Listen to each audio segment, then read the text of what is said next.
여러분 안녕하십니까? 포항 MBC 뉴스투데이입니다. 서쪽 지역은 폭염이 기승이지만 우리 지역은 동풍의 영향으로 더위가 조금 누그러졌습니다. 다만 여전히 폭염특보가 이어져 온열 질환에 걸리지 않도록 각별히 유의하셔야겠습니다. 자세한 날씨 유아경 기상캐스터가 전해드립니다. 기온이 조금 내려가니 활동하기가 한결 수월합니다. 동풍의 영향으로 폭염도 조금 누그러졌는데요. 현재 경북 동해안의 폭염특보는 모두 해제된 상태고요. 경북 남부에는 폭염주의보가, 경북 북부를 중심으로는 폭염경보가 발효 중입니다. 습도가 높아 오늘도 체감온도는 33도 내외로 올라 무덥겠고요. 온열 질환에 걸리기 쉬워 장시간 농작업이나 야외 활동은 자제해 주시기 바랍니다. 목요일 기온 살펴보시면 대구와 포항의 기온은 24도, 안동은 20도로 오늘도 열대야는 없겠고요. 낮에는 대구 32도, 안동은 34도까지 기온이 10도 이상 껑충 오르겠습니다. 경북 동해안은 낮 기온이 30도를 밑돌 전망입니다. 기온이 다소 낮아졌지만 대구와 경북 내륙을 중심으로 여전히 폭염특보가 이어지고 있고요. 자외선과 햇볕이 강해 외출하실 때는 선크림과 양산, 모자를 잊지 말고 챙겨주시기 바랍니다. 당분간 대체로 맑은 날씨가 이어지며 오늘과 비슷한 기온이 이어지겠고요. 일요일 낮부터 다시 기온이 올라 다음 주에는 더위가 조금 더 강해질 전망입니다. 날씨였습니다. 포항의 한 토지구획 정리사업지의 공사장에서 나온 토사가 무단으로 적시돼 인근 주민들의 항의가 이어지고 있습니다. 해당 토사에선 악취가 나고 폐기물도 발견됐다고 하는데요. 박성화 기자입니다. 포항시 남구 동해면의 토지구획 정리 사업지. 30년 넘게 사업이 미뤄지면서 방치된 곳인데 곳곳에 어두운 색의 흙더미가 쌓여 있습니다. 10여 미터 높이의 흙더미에선 기름 냄새와 함께 흙먼지가 날립니다. 기름 썩은 냄새, 그런 냄새고 악취가 나고 못 견뎌요 여기에. 처음에는 여기 올라오지도 못했어요. 지난 5월부터 다량의 흙을 실은 대형 트럭들이 오가면서 거대한 흙더미가 만들어졌습니다. 이쪽에는 이렇게 경사를 따라 흘러내린 흙들이 그대로 굳어 있는 상태입니다. 그런데 자세히 보시면 이런 고무장화와 그리고 뒤쪽에는 이런 철근 같은 폐기물들이 그대로 박혀 있는 걸 보실 수 있습니다. 토사는 포항 컨벤션 센터 부지와 죽도시장 등 포항 시내 공사 현장 3곳에서 나온 것으로 모두 25,700세제곱미터, 25톤 덤프트럭 2,100여 대에 이르는 양입니다. 이렇게 공사장에서 발생한 흙을 쌓아놓으려면 관할 지자체의 허가를 받아야 합니다. 하지만 해당 사업지의 조합은 허가를 받지 않았습니다. 무단 적치인 겁니다. 오염도로 의심할 수밖에 없고 또 각종 폐기물까지 같이 들여놓은 이런 무단 적치 상황은 정말 법적으로 다뤄져야 된다고. 포항시는 무단 적치로 확인된 해당 토사에 대해 원상복구 명령을 내렸다고 밝혔습니다.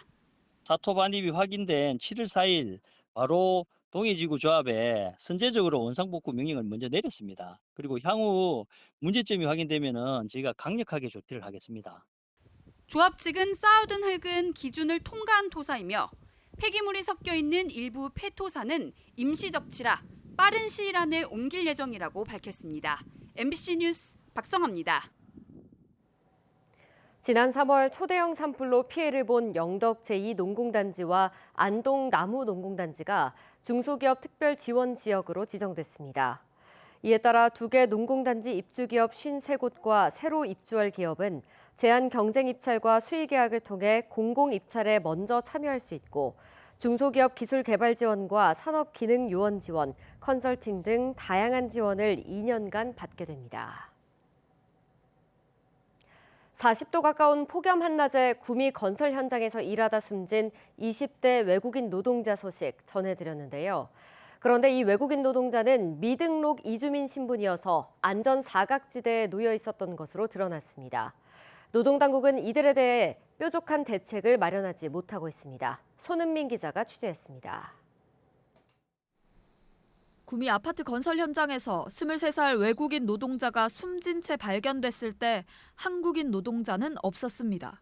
폭염 경보가 9일째 이어지면서 한국 노동자들은 새벽에 출근해서 한낮이 되기 전에 퇴근하기 때문입니다. 저희들은 어차피 조출하고 1시에 마치니까 뭐 오늘하고는 그렇게 좀 오해는 좀 적게 넣어서 그렇게까지 잘 못 느끼는데 외국인 근로자들도 알기로 숨진 외국인은 오전 8시 반부터 오후 4시까지 일했습니다.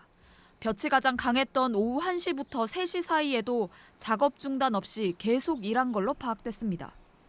노동부는 현장 체감 온도가 33도를 넘으면 2시간 안에 20분 이상 휴식을 갖고 폭염이 심각한 경우엔 작업을 중지하도록 권고하고 있습니다. 하지만 노동청 조사 결과 이 현장에선 지켜지지 않은 걸로 드러났습니다. 숨진 외국인은 2022년 초 한국에 입국한 뒤 미등록 신분으로 지내왔습니다. 건설 현장에서 일하려면 반드시 있어야 하는 기초안전 보건 교육도 받지 않았을 거라는 지적이 나왔습니다.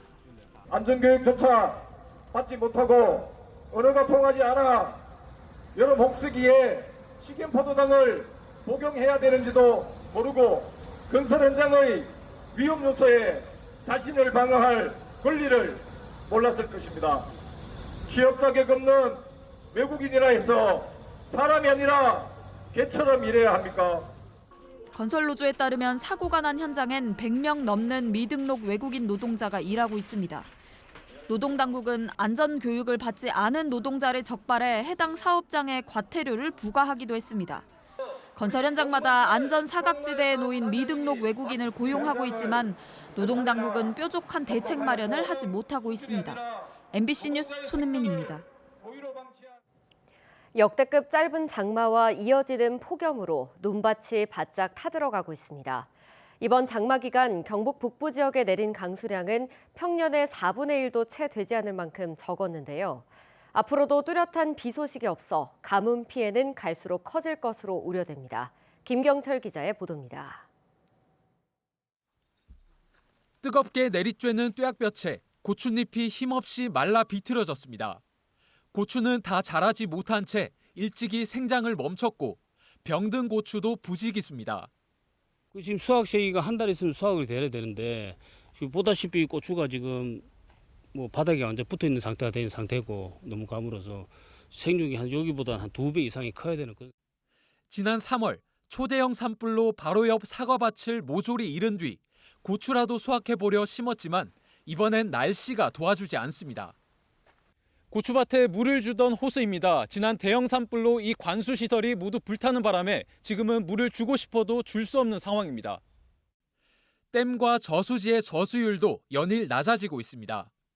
경북 지역 600여 곳의 농업용 저수지 저수율은 60.6%로 지난해 같은 기간의 87% 수준에 그치고 있고 안동댐과 임하댐의 저수율 역시 50% 이하로 떨어지며 지난해보다 크게 낮아졌습니다. 올해 경북 북부 지역의 장마 기간은 13일. 이 가운데 실제로 비가 온 날은 단 6일에 불과합니다. 강수량도 65mm에 그치며 평년 장마 기간 강수량 282mm의 4분의 1 수준밖에 되지 않았습니다. 문제는 앞으로입니다. 7월 7일 안동은 낮 최고 기온이 37.6도까지 올라 7월 최고 기온 급값 역대 4위를 기록하였고 7월과 8월에도 무더위는 지속되어 기온은 평년보다 높겠고 강수량은 평년과 비슷할 것으로. 장마가 짧아진 만큼 폭염 일수는 늘어나고 가뭄도 더 심해질 거란 전망이 나오면서 농민들의 마음도 바짝 타들어가고 있습니다. MBC 뉴스 김경철입니다.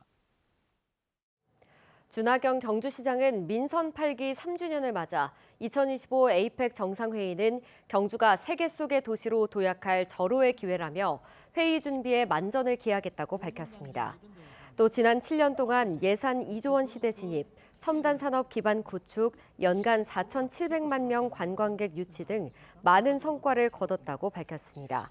이 밖에도 공약 이행 평가 5년 연속 최우수, 행정안전부 다산 목민대상 본상 수상, 귀동 귀촌정책 3년 연속 국가 서비스 대상 등의 성과를 거뒀다고 밝혔습니다.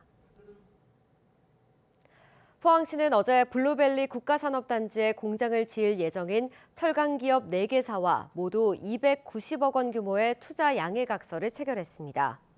아이언텍은 100억 원을 투자해 표면 처리 강판 공장을 설립하고 대성솔루션은 100억 원을 투자해 절단 가공 철강제 생산 공장을 조성합니다. 아이언은 50억 원을 투입해 용접 현강 공장을 구축하며 IMI는 40억 원을 투자해 지진 보강용 용접 빔 공장을 신설할 계획입니다. 포항시는 또 해양 산업의 신성장 기반이 될 송도동 첨단 해양 R&D 센터 개관식을 열고 본격적인 운영에 들어갔습니다. 첨단 해양 R&D 센터는 총 사업비 252억 원이 투입된 교육 연구 복합 시설로 지하 1층에서 지상 9층 규모로 공장형 연구형 실험실과 해양 관제센터 등 첨단 기반 시설을 갖추고 있습니다. 그동안 대구 지역 국회의원들이 선수와 나이 순으로 1년씩 돌아가며 맡았던 국민의힘 대구시당 위원장 자리를 놓고 난타전이 벌어지고 있습니다. 다수의 국회의원들이 모여 이인선 의원을 위원장으로 추대하자고 합의했는데 권영진 의원이 당원 선택을 받아보자며 출마를 선언했기 때문입니다. 내년 지방선거를 앞두고 공천권을 거머쥐려는 경쟁이라는 비판이 제기되고 있습니다. 보도에 권윤수 기자입니다. 강대식 위원장의 임기 종료를 앞두고 이달 안에 새 위원장을 뽑아야 하는 국민의힘 대구시당. 전쟁의 서막을 알린 건 권영진 국회의원이었습니다. 권 의원은 그동안 합의 추대해왔던 위원장 선출 관행을 깨겠다며 기자회견을 연 뒤 시당 위원장 후보로 등록했습니다. 소수가 밀실에 모여서 형님 먼저 아우다음 하는 식의 낡은 관행을 버리고 당의 주인인 당원들의 권리를 인정하고 당원들이 선택에 맡기는 혁신의 길을 가야 합니다. 이인선 의원도 급하게 기자회견을 자청했습니다. 이 의원은 지난 4일 대구 12명 국회의원 가운데 9명이 모여 자신을 차기 시당 위원장으로 추대하기로 합의했다고 밝혔습니다.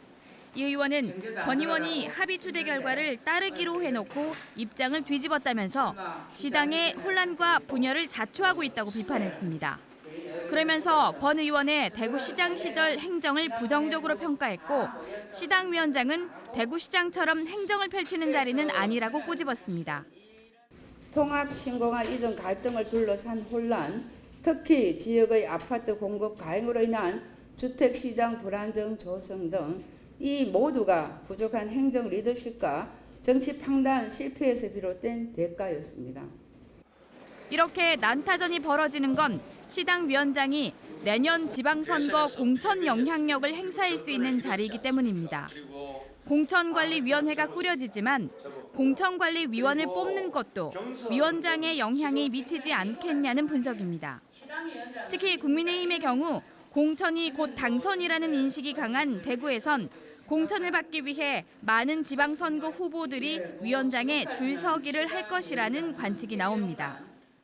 한국의 공천제도는 특히 대구 경북의 공천제도는 유권자가 보이지 않습니다. 누군가에 의해서 결정되지만 그 사람의 유권자는 아닌 것 같습니다. 권영진, 이인선 두 의원은 내년 지방선거에서 공천에는 절대로 개입하지 않겠다고 선언했습니다. 하지만 지방선거에 절대적인 영향력을 미치는 국회의원들이 위원장 자리를 놓고 다투면서 지역 유권자들 눈살을 찌푸리게 하고 있습니다. MBC 뉴스 권윤수입니다. 정부가 미국과의 관세 협상 카드로 미국산 사과 수입을 검토하고 있다는 언론 보도가 나오면서 전국 최대 사과 주산지인 경북에서 반발이 잇따르고 있습니다. 경북도의회는 성명서를 내고 산불 피해와 고령화, 이상 기후로 벼랑 끝에 내몰린 경북 과수농가를 절벽 아래로 밀어버리는 행위라며 수입 논의를 중단할 것을 촉구했습니다. 그제 서울 대통령실 인근에서는 농민단체와 사과 생산자 단체들이 미국산 사과 수입 반대 기자회견을 진행했습니다. 경상북도가 우수 외국인 인재를 유치하기 위해 이달부터 광역형 비자 시범 사업을 전국 최초로 시행합니다. 해외 대학 졸업자나 국내 전공자는 25개 직종에 대해 도가 설계한 기준에 따라 한국어 능력이나 경력 요건만 갖추면 도지사 추천으로 비자를 받을 수 있습니다. 경북도는 광역형 비자 시범 사업을 통해 앞으로 2년간 외국인 인재 350명을 유치할 계획입니다. 남부지방산림청은 올해 상반기에 경북을 포함한 영남 지역의 사유림 412헥타르를 매수했다고 밝혔습니다. 산림청은 안정적인 생활자금 마련을 위해 산주들의 산지연금형 매도 문의가 빗발쳐 올 상반기에만 당초 계획보다 100헥타르나 많은 사유림을 산지 연금형으로 매수했다고 밝혔습니다. 이로 인해 산지 연금형의 경우 지금 신청하더라도 내년 초에나 산림청에서 매수가 가능한 상황이며 일시 지급형을 선택할 경우 당장 매수가 가능하다고 설명했습니다. 경주시가 2025년도 2분기 관내 수산물과 정수장 식수에 대한 방사능 수치를 측정한 결과 안전 기준을 모두 충족했다고 밝혔습니다. 이번 조사는 지역 대형마트와 간포 양남 지역에 유통되는 수산물의 시료를 분석했고 정수장 6곳을 대상으로 삼중수소 분석을 실시했습니다. 분석 결과 일부 수산물에서 미량의 방사능이 검출됐지만 방사능 허용 기준치를 충족했고 정수장 식수는 모든 시료에서 삼중수소가 검출되지 않았습니다. 포항시는 어제 세계 최대 파워트레인 기업인 AVL과 전략적 협력 네트워크를 구축하고 수소산업을 비롯한 다양한 분야에서 협력하기로 약속했습니다. 이날 논의된 협력 사항은 포항 특화단지를 중심으로 한 에너지 협력 모델 발굴, 지역 대학 및 연구기관과의 공동 R&D 수행, 수소 연료전지 인증 협력 등입니다. AVL은 전기차, 배터리, 수소 연료전지 등 다양한 파워트레인 기술을 보유한 기술 기업으로 특히 수소 연료전지 및 수소 엔진 개발 분야에서 선도적인 입지를 확보하고 있습니다. 경주환경운동연합은 경주시청 공무원들의 일회용 컵 사용이 줄지 않고 있다며 적극적인 일회용품 규제 정책 시행을 촉구했습니다. 경주환경운동연합은 지난 1일부터 이틀간 경주시청에서 점심시간 모니터링을 실시한 결과 출입 공무원의 23.4%가 일회용 컵 음료를 반입했고 다회용 컵 사용자는 1.9%에 불과했다고 밝혔습니다.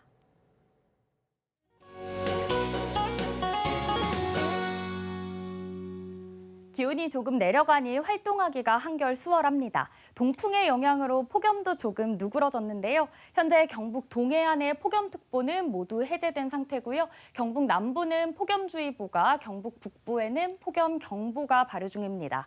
습도가 높아 오늘도 체감온도는 33도 내외로 올라 무덥겠고요. 온열 질환에 걸리기 쉬워 장시간 농작업이나 야외 활동은 자제해 주시기 바랍니다. 목요일 기온 살펴보시면 대구와 포항의 기온은 24도, 안동은 20도로 오늘도 열대야는 없겠습니다. 낮에는 대구 32도, 안동은 34도까지 기온이 10도 이상 껑충 오르겠고요. 경북 동해안은 낮 기온이 30도를 밑돌 전망입니다. 기온이 다소 낮아졌지만 대구와 경북 내륙을 중심으로 여전히 폭염특보가 이어지고 있고요. 자외선과 햇볕이 강해 외출하실 때는 선크림과 양산, 모자를 잊지 말고 챙겨주시기 바랍니다. 위성 영상입니다. 오늘 전국적으로 동해 북부 해상에 위치한 고기압의 가장자리에 들겠습니다. 자세한 지역별 날씨 보시면 오늘 우리 지역 가끔 구름만 많겠습니다. 미세먼지는 좋음 수준 예상되고요. 바다의 물결은 0.5m에서 최고 2m로 잔잔하게 일겠습니다. 오늘 아침 대구의 기온 24도, 김천은 20도로 출발해서요. 낮에는 대구 32도, 김천은 33도로 평년보다 높겠습니다. 안동의 아침 기온은 20도, 문경도 20도 가리키고 있고요. 낮에는 안동 34도, 문경은 32도 예상됩니다. 포항의 아침 기온은 오늘 24도로 시작해 낮 기온은 28도에 그치겠습니다. 당분간 대체로 맑은 날씨가 이어지며 오늘과 비슷한 기온이 이어지겠고요. 일요일 낮부터 다시 기온이 올라 다음 주에는 더위가 조금 더 강해질 전망입니다. 날씨였습니다. 이상으로 포항 MBC 뉴스투데이 마칩니다. 시청해주신 여러분 고맙습니다.